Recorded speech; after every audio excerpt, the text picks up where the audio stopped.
how's everybody doing? It's August 25th. I'm going to share a dream with you. Hope everyone's having a good day. It's a beautiful day. God bless you all. So, sharing one of my dreams. This is one of my dreams I've had about a year and a half ago. I said I'm going to be sharing my dreams, so I'm sharing them. God help me to remember, everything and all the details of this dream. So this dream started at a factory where I worked. Everybody lived over the factories, and they lived in apartments, and they lived in these boxes stacked on top of boxes like coffins.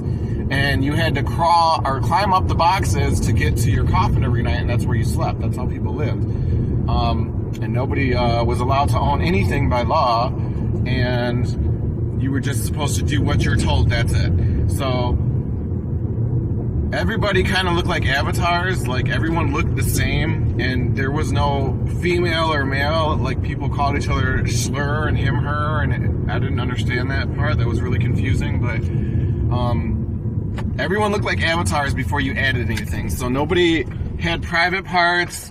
Everybody looked exactly the same, and everyone had to wear these weird, gross, ugly, mustard, orange-colored clothes. And everyone looked the same. Everyone had black eyes. Nobody had eyebrows or eyelashes or anything or hair. And all this stuff you could rent. You could download your skin color and all that, and you would have to rent, like, breasts and your private parts. You would have to rent them. My dream was clear about that, and then you'd have to send them back. I remember a part in the dream, there was a girl crying, and I asked what she was crying about, and I guess she didn't have the private parts to pee. Yeah. And another part where a guy had a big thing and he was showing it off and people were talking about it, but the dream was clear about that.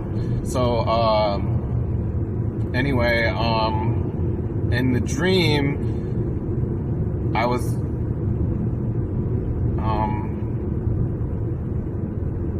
talking to some girl. You weren't supposed to own anything, but some people had like small collections of wigs and stuff. And, she showed me, and she was just, like, sitting in the mirror with this wig on and combing her hair, and she was just, like, so happy. And people seem to only be happy. Oh, you gotta be kidding me. So she was in the mirror combing her hair, and she seemed so happy, and that's the only time anybody seemed to really be happy is when they had this stuff that made them unique and stand out. So that's basically what everybody lived for, because there wasn't much else. You weren't allowed to do much else of anything. And so I remember in the dream, I'm not good at listening, so I actually ended up getting deactivated. There's this thing called deactivated. When you don't listen, you get deactivated.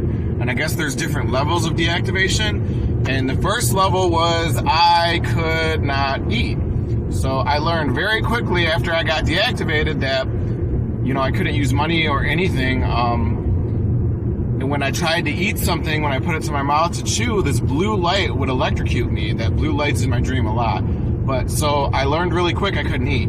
So one of my friends in my dream ended up giving me an apple, and I tried to explain to them that I could not eat the apple because every time I tried to eat anything, I would get electrocuted. And they wanted me to have it anyway, so I just took it. And then they got deactivated.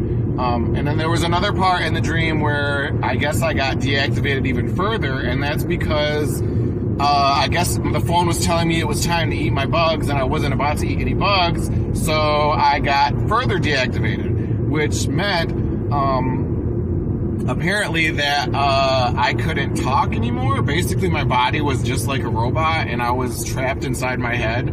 I couldn't control my body. My body was basically being controlled like a robot. So I would end up going to work, waking up, going to work, and it like wasn't me doing it. I was just like in my head along for the ride. And so after a while, a lot of family and friends started coming up to me, and they were apologizing to me that, that they weren't talking to me. And they were a lot of them were getting mad because I wouldn't say anything, but I couldn't say anything. I couldn't talk. But inside my head, I was screaming, and I was trying to talk to them, but like they couldn't. Outside, it was nothing. I was just blank.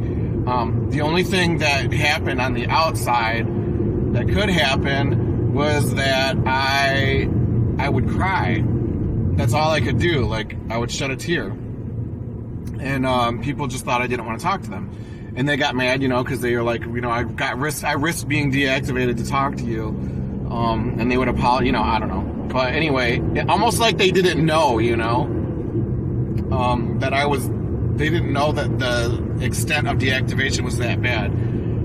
But anyway, so it just continued like that over and over. Like every night I'd end up going to work and going home and not talking to anybody and just screaming day and night in my head, just screaming out to people. And that's all I did. And nobody knew what was going on. And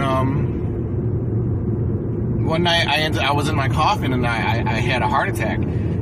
I believe it was a heart attack, and my phone said something about my heart, and then I was like, is this it? Is this finally it? Is it going to end? I was so happy. I thought I was going to die. And then the phone said something, and my body healed itself. So I guess in the dream, you couldn't die. If you got sick, your body would just automatically heal itself. That just sounds terrifying. Like, who wants... that sounds terrifying to me. But, so I would just, like, scream and pray. I would be screaming in my head every night and just, like, begging for God, for death every single night, and it just wouldn't come.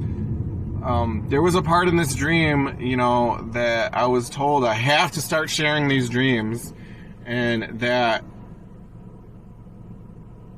he said it's in the air, it's in the food, it's in the water. He said it's inside us. I'm not sure what he meant, but he said it's everywhere. And he said I need to start sharing my dreams. This dream was a little different than a lot of them because it was like I had a series of dreams in a night, and this was one of them. And it was stated as a warning of what could happen if people don't stand up and say no. That's what I was told. The other dreams that I had with this dream were kind of long, but that's going to be for another time. But a lot of these dreams have a lot to do with what's going on right now, and a lot of them did not make any kind of sense to me when I had them. But as time goes on, I'm starting to see lots of connections here. And I'm understanding and I'm learning lots of connections.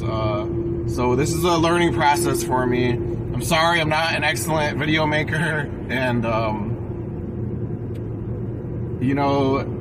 I pray that everybody repents and rebukes their sins to God and begs Him for forgiveness. And I really hope that you guys start to have a relationship with God if you don't already. Pray every night, pray all day long.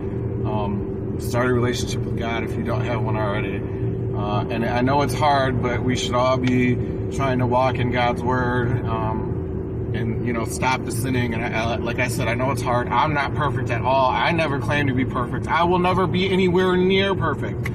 I'm trying, okay? And I'm sticking to that. So anyway, God bless. I'll be sharing more dreams